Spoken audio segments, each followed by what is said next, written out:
My name is Vernon Masayasva, and I was born in a village of Hotvela on a Hopi reservation, which is in northern Arizona. I started Black Mesa Trust 1998 to save our water. We live in a very dry area. It's a high desert, and we don't get very much rain. And it's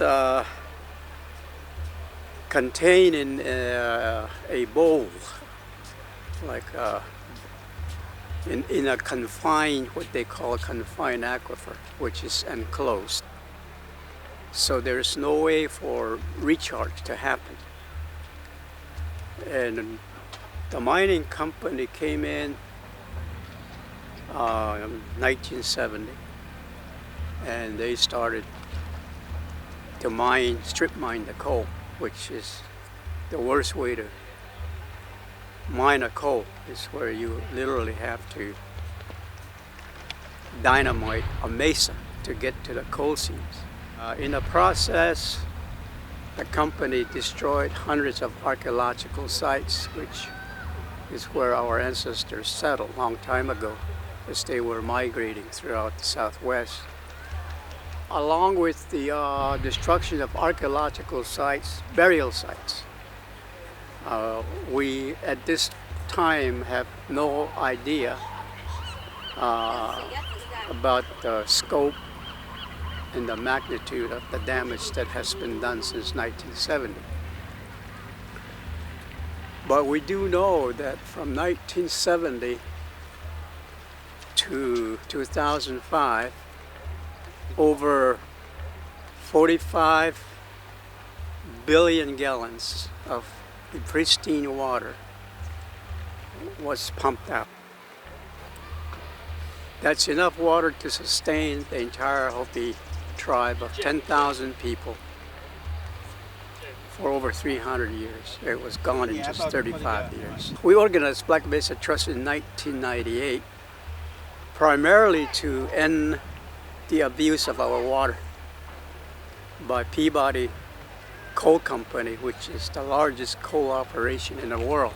What the company does is they grind up the coal, they mix it with water, the pristine water that's been under our land for over 15,000 years.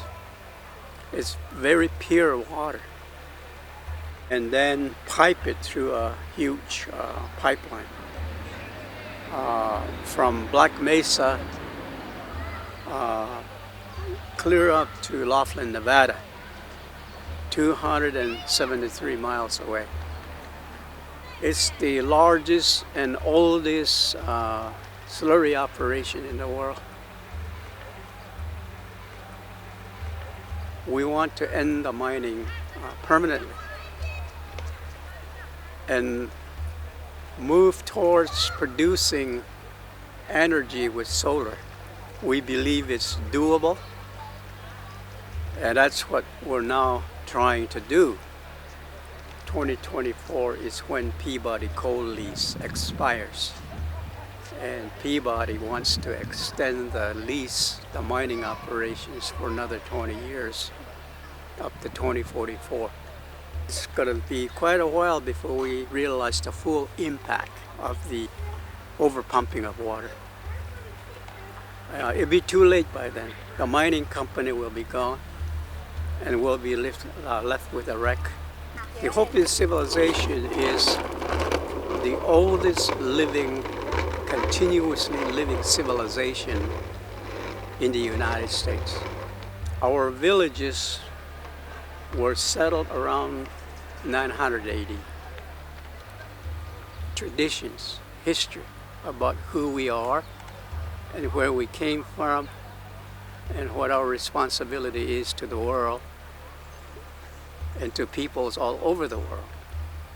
That is one of our main moral obligations, to be protectors of the lands, to be good stewards of the land, which is why this mining company is such an intrusion on our way of life.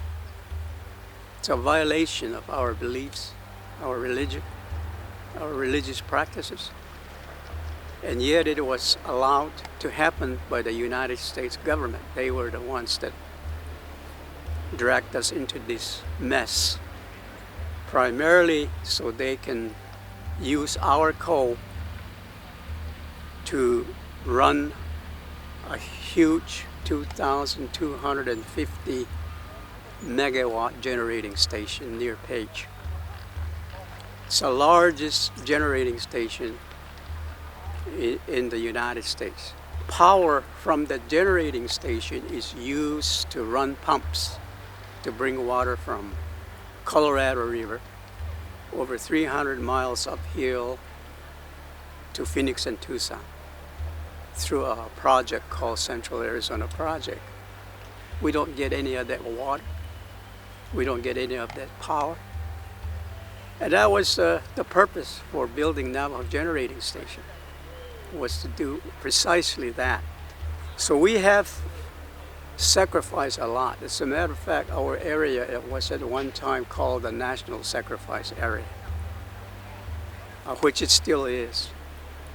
And we're trying to finally put an end to this, and we can only do it through awareness, through education, empowering the people. And that requires money, which we don't have.